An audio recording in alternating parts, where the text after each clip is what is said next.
Hello students, today we are starting chapter number 8 of your Indian Economic Development book, that is Human Capital Formation in India. Topic number 1 is concept of human capital and human capital formation.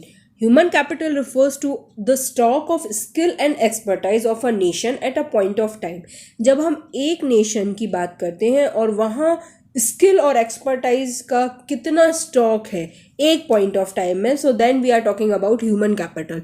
It is the sum total of skill and expertise of engineers, doctors, professors and workers of all types who are engaged in the process of production. Engineers की बात करें या doctors की बात करें, professors की बात करें, वर्कर्स की बात करें, जो प्रोसेस ऑफ प्रोडक्शन में लगे हुए हैं, स्किल और एक्सपर्टाइज बिलोंग करते हैं. सो वो क्या किस चीज़ का पार्ट होंगे? ह्यूमन कैपिटल फॉर्मेशन का पार्ट होंगे, या हम उनको ह्यूमन कैपिटल कह सकते हैं एक नेशन की. Capital formation is the process of adding to the stock of human capital over time. If human capital stock of a nation consists of 10,000 skilled workers at the beginning of 2018, and if at the beginning of 2019 it increased to 12,000 skilled workers, implying the increase of human capital stock by 2,000 workers, then in a year there is a human capital formation to the extent of 2,000 skilled workers. Here they took the example of nation's human capital stock. Suppose यहाँ पे दिया गया है 2018 में जो हमारे skilled workers हैं वो 10,000 है, and at the beginning of 2019 it increase up to the limit of 12,000 skilled workers. Then the capital जो स्टॉक ऐड हुआ है, ह्यूमन कैपिटल स्टॉक जो ऐड हुआ है वो कितने का हुआ है? 2,000 वर्कर्स का. सो जो 2,000 एक्स्ट्रा ऐड हुआ है वो क्या कहलाएगा? Human capital formation. Here the definition of human capital formation is given by G.M. Meyer, General M. Meyer. Human capital formation is the process of acquiring and increasing the number of persons who have skill, education, experience and which are essential for the economic and political development of a country. अगर हम चाहते हैं कि हमारी country का economic और political development हो तो प्रॉपर ह्यूमन कैपिटल फॉर्मेशन होना बहुत ज़रूरी है. और ह्यूमन कैपिटल फॉर्मेशन मतलब होता है increase in the number of persons who are educated, who are skilled and who have experience. Next topic is given, that is determinant और sources of human capital formation. अब ये लोगों को जो skills और एजुकेटेड लोग और एक्सपीरियंस लोगों की बात की गई है, तो ये कैसे ह्यूमन कैपिटल फॉर्मेशन का सोर्स, कैसे क्या सोर्सेज हैं जिनसे ह्यूमन कैपिटल फॉर्मेशन हो सकता है? इनको हम डिटर्मिनेंट्स भी कह सकते हैं ह्यूमन कैपिटल फॉर्मेशन का. Determinants of human capital formation refer to the sources of human capital formation और the ways of adding to the stock of human capital. ऐसे कौन से तरीके हैं जिनसे हम ह्यूमन कैपिटल फॉर्मेशन कर सकते हैं? First is expenditure on education. Government जितना ज़्यादा एक्सपेंडिचर एजुकेशन पे करेगी, लोग उतने ज़्यादा एग्जीक्यूटेड भी होंगे और स्किल्ड भी होंगे. Expenditure on education is the most effective way of raising the productive workforce in the country. अगर हम चाहते हैं कि हमारी कंट्री में प्रोडक्टिव वर्कफोर्स बढ़े, ऐसी वर्कफोर्स बढ़े जो काम कर सकती है, कुछ प्रोसेस ऑफ प्रोडक्शन में हेल्प कर सकती है, तो उसके लिए हमें एजुकेशन पे वर्क करना पड़ेगा. It is very important determinant. Most families decide to incur huge expenditure on education even when they have to raise loans. Return on such expenditure are substantially large. Education enables an individual to make a good living throughout his life. His total earnings during his lifespan would far exceed his initial expenditure on education. हमारे India की बात करें तो बहुत सी families ऐसी हैं जो expenditure करना चाहती हैं एजुकेशन में, क्योंकि उनके मन में ये बात रहती है कि ये मान्यता रहती है उनकी कि जितना ज़्यादा वो एक्सपेंडिचर करेंगे एजुकेशन पे, रिटर्न उसका उतना ज़्यादा मिलेगा. और ये मान्यता सही भी है, क्योंकि एजुकेशन से ही डेवलपमेंट हो सकता है और जो आगे का लाइफ स्पान है वो प्रॉपर वे में निकल सकता है. तो expenditure on education is the important determinant of human capital formation. Second is expenditure on health. A sound mind in a sound body is gold saying. Expenditure on health makes more efficient workers and therefore more productive. जितना ज़्यादा expenditure health पे होगा उतना ज़्यादा efficient हमें workforce मिलेगा और उतना ज़्यादा प्रोडक्टिविटी उनकी इंप्रूव होगी. His contribution to the production process tends to rise. He adds more to GDP of the nation than the sick person. एक सिक पर्सन जीडीपी में कितना एडिशन कर सकता है? कुछ भी नहीं. पर एक साउंड बॉडी की बात करें या हम एक ऐसे पर्सन की, एक हेल्दी पर्सन की बात करें, सो वो जीडीपी में काफ़ी कुछ एडिशन कर सकते हैं. तो अगर हम चाहते हैं कि हमारा इकोनॉमिक डेवलपमेंट हो तो गवर्नमेंट को एक्सपेंडिचर ऑन हेल्थ करना पड़ेगा. ये भी एक इंपॉर्टेंट डिटर्मिनेंट है ह्यूमन कैपिटल फॉर्मेशन का. Next, on the job training. On the job training help worker to sharpen their specialised skills.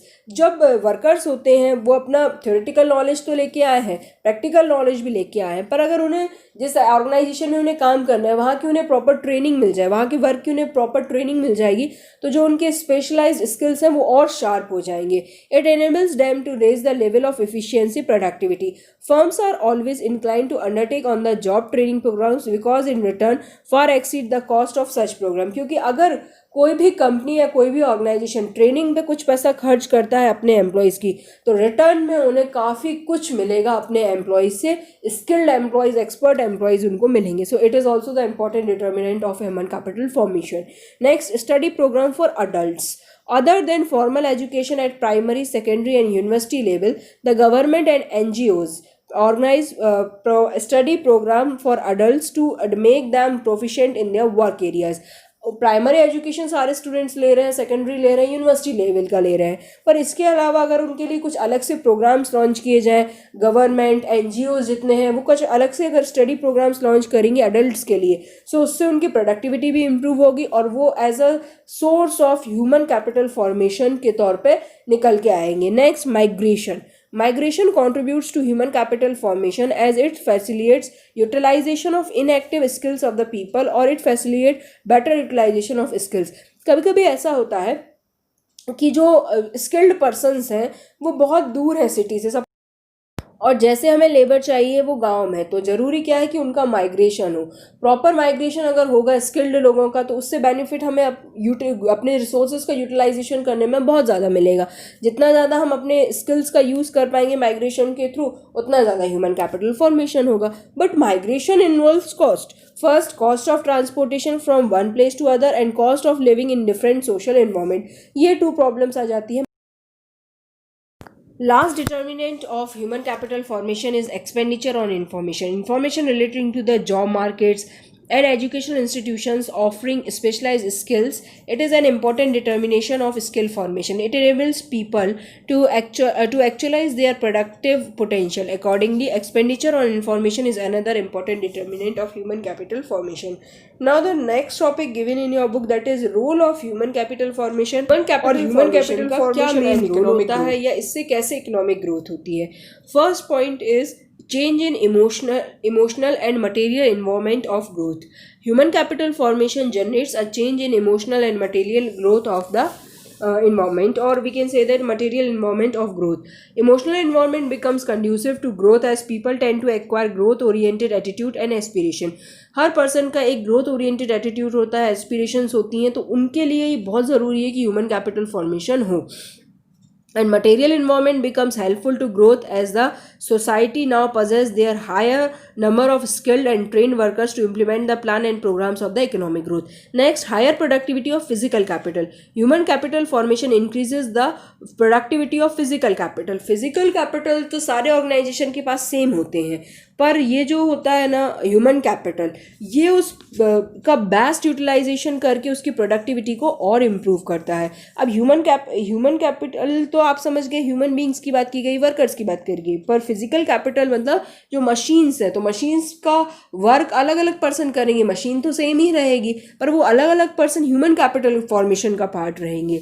Specialised engineers and skilled workers can certainly handle machine better than others. It enhance the productivity and accelerate the pace of growth. Next is innovative skills. Human capital formation facilitates innovation, the undercurrent of growth and development. Larger the number of skilled and trained personnel, greater the possibilities of innovation in the areas of production and related activities.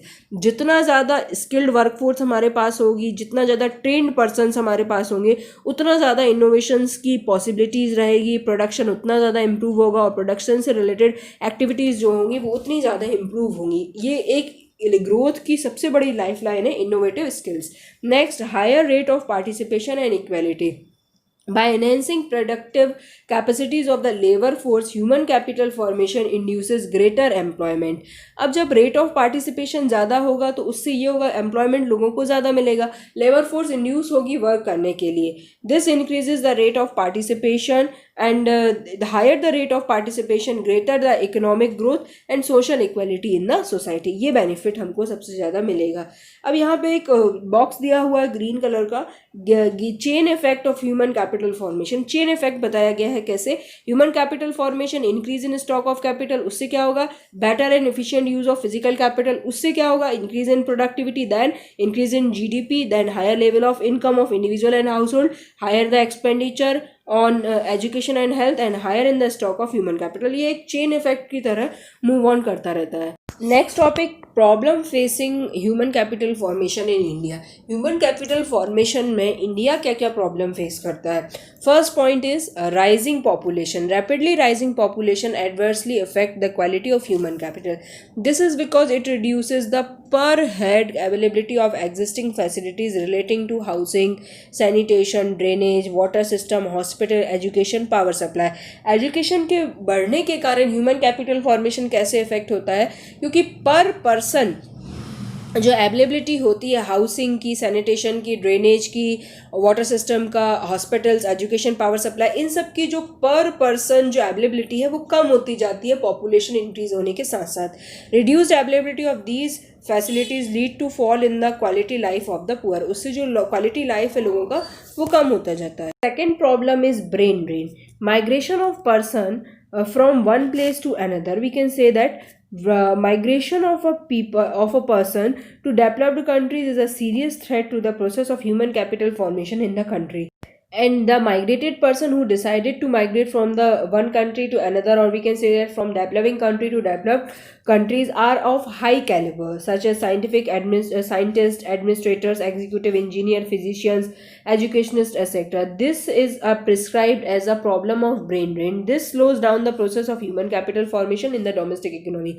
जो trained persons हैं, well educated हैं, like engineers, administrators, executives, इनका सबसे ज़्यादा migration होता है एक जगह से दूसरी जगह। मीन्स ये इंडिया में एजुकेशन लेते हैं और डेवलप्ड कंट्रीज़ में चले जाते हैं, तो वहाँ स्किल्स ये अपना वहाँ यूज़ करते हैं। अगर ये यहाँ यूज़ करेंगे तो यहाँ के लिए ह्यूमन कैपिटल फॉर्मेशन का वर्क करेंगे, बट ये ह्यूमन कैपिटल दूसरी जगह शिफ्ट हो जाती है। Next, deficient manpower planning, not enough efforts have been made to maintain the demand and supply balance of every rising force in the country. As a result, India is facing an exclusive problem relating to the graduate unemployment. Proper man power planning नहीं है, इसके कारण educated unemployed youths की category जो है वो बढ़ती जा रही है। Next, inefficient on the job training in primary sector. Primary sector agriculture sector is the backbone of the Indian economy. Unfortunately, it has not received due attention in the area of professional skills. Two notable points are that the traditional wisdom predominates the primary sector, and on-the-job training program are highly scant and if not listless. Next is low academic standards. In our enthusiasm to spread higher education, we have been opening many universities unmindful of their academic standards. Consequently, we have a large number of army half-bagged graduates and postgraduates whose deficient skills only lower the level of efficiency and productivity.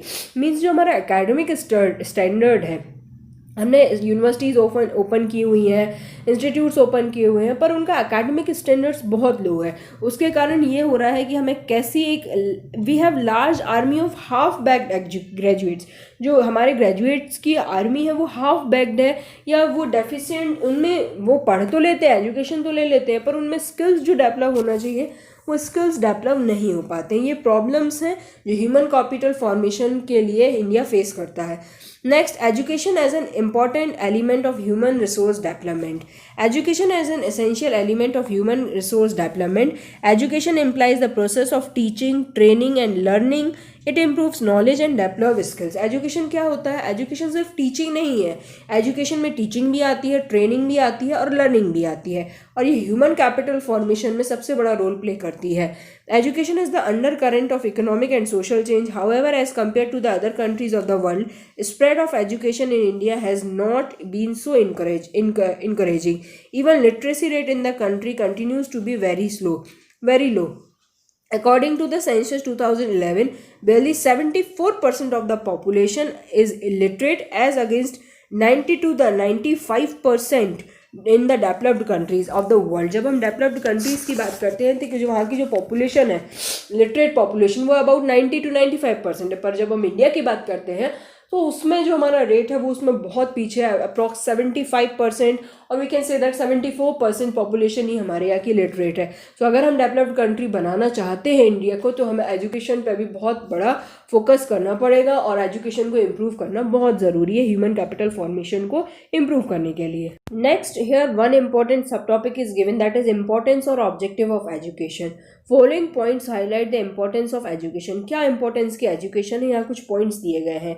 Education produce responsible citizen, it develop science and technology, it facilitates use of natural resources of all regions of the country, it expands mental horizon of the people, it develops economic development, and it promotes cultural standard of the citizen, and it develops human personality. So overall development अगर किसी human being का हम चाहते हैं तो हमें education पे focus करना पड़ेगा। education से एक responsible citizen बन सकता है, साइंस एंड टेक्नोलॉजी भी डेवलप हो सकती है, उसकी खुद की पर्सनैलिटी इंप्रूव होगी, एक जो हमारे जितने भी ह्यूमन और जितने भी रिसोर्सेज हैं, नेचुरल रिसोर्सेज, उनका बेस्ट यूटिलाइजेशन एक ह्यूमन बीइंग कर सकता है अगर वो एजुकेटेड है तो। सो ये इंपॉर्टेंस हुई एजुकेशन की। Next, need for government intervention in the education and health. Government की क्या ज़रूरत है हेल्थ और एजुकेशन के सेक्टर में। सो यहाँ 3 बेसिक रीजन दिए हुए हैं। These sector need huge investment with very high fixed expenditure, क्योंकि ये जो ऐसे सेक्टर्स हैं एजुकेशन एंड हेल्थ जिसमें गवर्नमेंट ही इन्वेस्टमेंट कर सकती है, क्योंकि यहाँ जितने ह्यूज इन्वेस्टमेंट की ज़रूरत है वो गवर्नमेंट ही दे सकती है। Next, it is difficult to expect private investor to invest in health and education unless they are allowed to recover their huge cost through high price of these services. अगर हम किसी प्राइवेट इन्वेस्टर को दे देंगे education sector और health sector, तो वो क्या करेंगे, वो अपना जो भी मनी इसमें cost as a cost invest करेंगे उसको रिकवर करने की कोशिश करेंगे, और वो जो रिकवर करने की कोशिश करेंगे तो जो उन्होंने सर्विसेज प्रोवाइड किए उसके लिए वो हाई प्राइजेस चार्ज करेंगे, और हाई प्राइजेस हर पर्सन अफोर्ड नहीं कर सकता। पर एजुकेशन हमें सबको देना है without any difference between rich and poor, तो वो काम सिर्फ गवर्नमेंट ही कर सकती है। Next, people in our country like ours can not afford high price for education and health. हर कोई इन्वेस्टमेंट नहीं कर पाएगा हाई एजुकेशन पे, तो वहाँ पे गवर्नमेंट का इन्वेस्टमेंट जरूरी है। स्पेशली वो कंट्री जिसमें इंडिया है, means developing country, poor countries की कैटेगरी में भी हम इसको रखेंगे अगर, तो हमें इसमें और ज़्यादा गवर्नमेंट के इन्वेस्टमेंट की भी ज़रूरत है।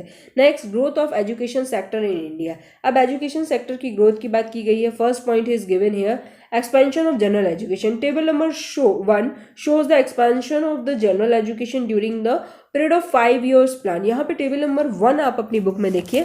टेबल नंबर 1 में दिया हुआ है इंस्टीट्यूशंस के बारे में बताया है, नंबर ऑफ कैंडिडेट्स और नंबर ऑफ स्टूडेंट्स के बारे में बताया है। 50-51 जब फर्स्ट 5 ईयर प्लान आया था 2.23 लाख पर्सनस थे जो प्राइमरी और मिडिल स्कूल्स में थे, पर 15 और 16 का प्लान आया था उसमें 12 लाख, मतलब इम्प्रूवमेंट हुआ है। ऐसे आप सारा डाटा पढ़ सकते हैं। साइड में एक इम्पॉर्टेंट डाटा दिया हुआ है NCERT, UGC, AICTE and ICMR, इसके बारे में बताया हुआ है। Medical research, all India council of technical education, ये क्या वर्क करता है। UGC यूनिवर्सिटी ग्रांट कमीशन, जितनी भी यूनिवर्सिटीज़ हैं वो इसी के अकॉर्डिंग वर्क करती हैं।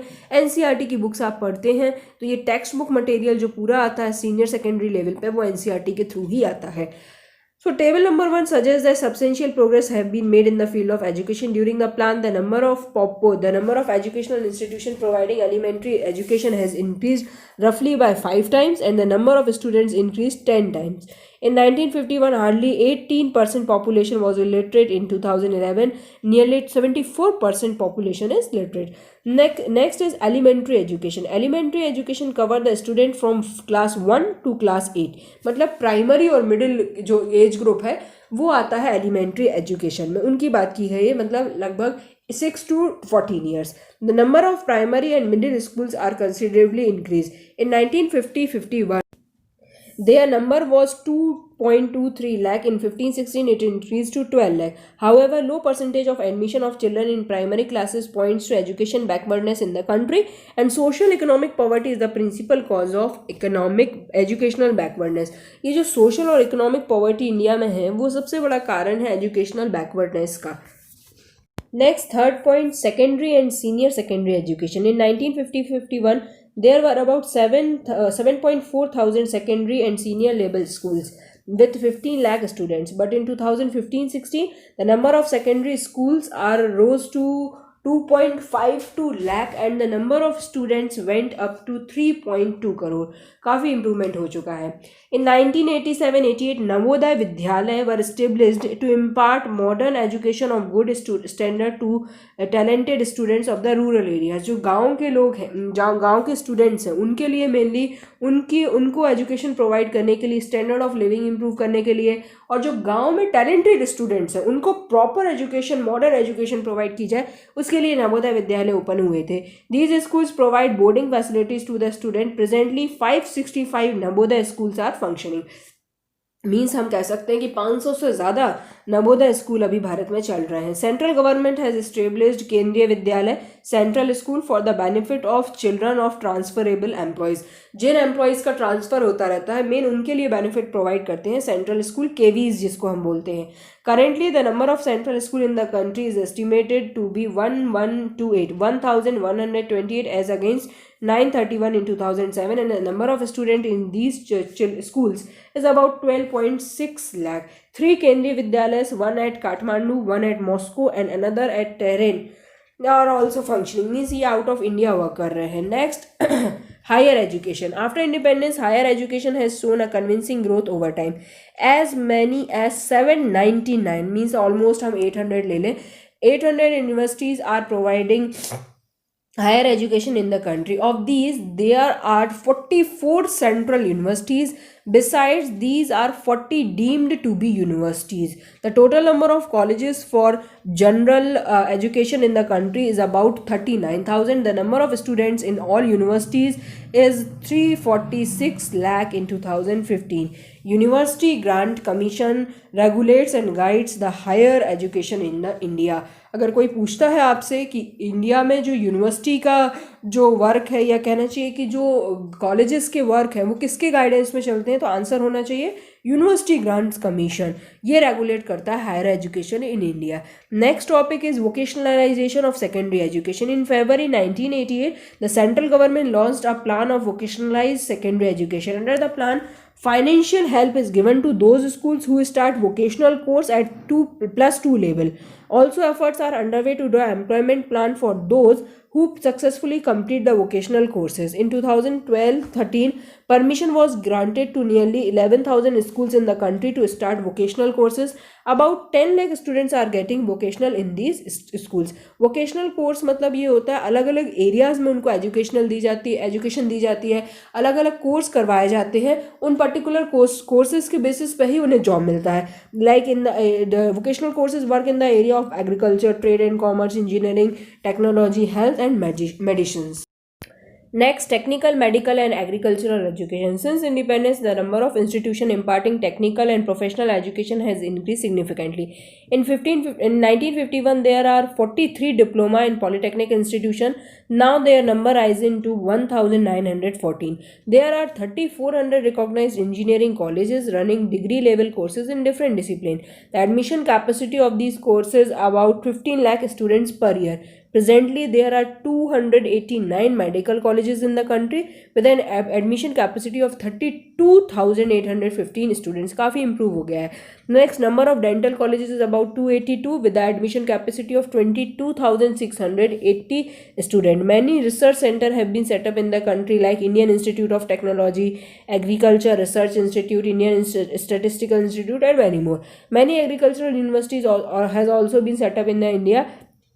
Presently, as many as 617 community polytechnic has been established. काफ़ी इम्प्रूवमेंट हो गया है. जहाँ कहना चाहिए कि पहले थाउजेंड्स में स्टूडेंट्स कैंडिडेट्स हुआ करते थे, अब लैक्स में होने लगे हैं.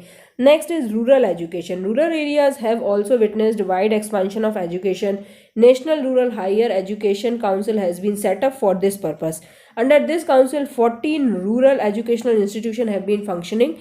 Children of scheduled caste SCs and scheduled tribes STs get free education in all the states.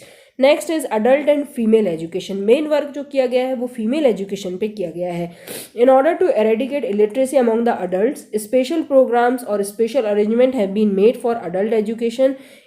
Important National Literacy Mission was set up in 1988. याद रखिएगा date. National Literacy Mission was set up in 1988. Since 1976, formal education program has been launched. It aims at providing meaningful education to the youths of the age group 15 to 25 years. In order to provide technical education to the women, many women polytechnic has also been established. Women Education Council has been a significant step to promote the education among the women. Next is total literacy campaign. National literacy mission was launched to render everybody literate in the country. ये national literacy mission जो था वो इसलिए चलाया गया था कि हर व्यक्ति को, देश के हर व्यक्ति को शिक्षित किया जाए. This program has now been recast as the Saakshar Bharat with the central focus on female education. The program covers all those in the age group between 15 and age group of 15 and above. It may be noted that there are 11 crore illiterates in the country between the age group of 15 to 25. In short, we can say that as a result of persistent efforts during the post-independence period, the number of literates has increased fourfold. 4 times improve हुए हैं. The number of schools and number of students increased many times. Rate of literacy of the country has boosted up or shoot up from 18 to 74%. In the state of Kerala, it is about 94%. Number one state literacy. In December 1993, in the conference of 9 most populous countries of the world held in Delhi, a plan gave to concentrate shape of the objective of education for all has been launched, or we can say that formulated. Now the last topic, that is education is still a challenging proposition. ये improvement तो काफ़ी हुआ है. 18% से जो हमारी literacy rate है वो 74% पे आ गई है, पर अभी भी एजुकेशन की फील्ड में काफ़ी चैलेंजेस जो हैं, ये एक बिटर ट्रुथ है गवर्नमेंट के लिए कि अभी भी हम बहुत ही बैकवर्ड हैं एजुकेशन की फील्ड में. बहुत ज़्यादा ज़रूरत है एक बड़े ह्यूज इन्वेस्टमेंट की, ह्यूज एक्सपेंडिचर की, एक ह्यूज पुशअप की in the field of education. Focus on education has tremendously increased over time. It is encouraging to note that nearly 96% children are now school goers. But in the backdrop of statistics, there is a bitter truth. Despite the constitutional provision for free and compulsory education for the children between the age group of 6 to 14 years, quality of education and infrastructure continue to be disappointing.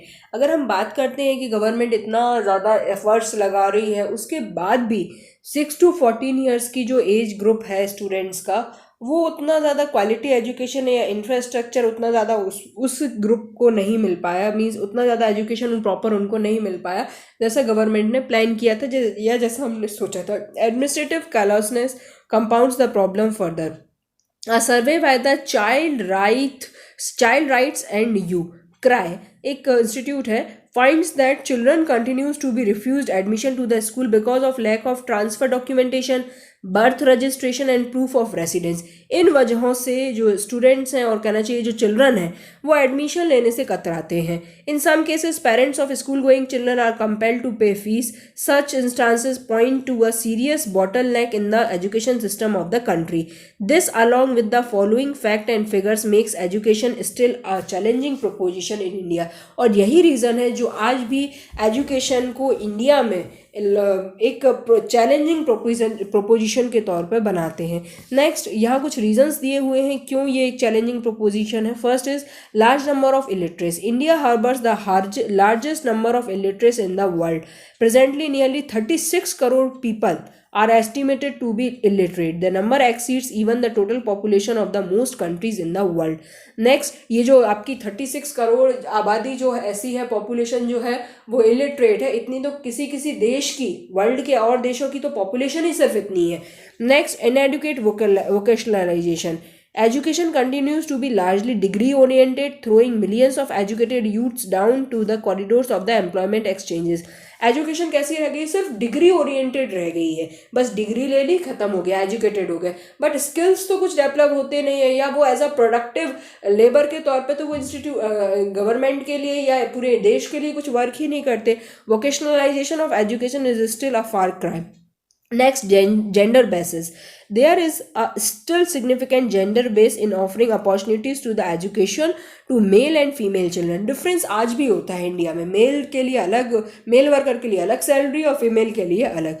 The enrollment ratio is relatively low for female candidates and their dropout ratio is considerably high.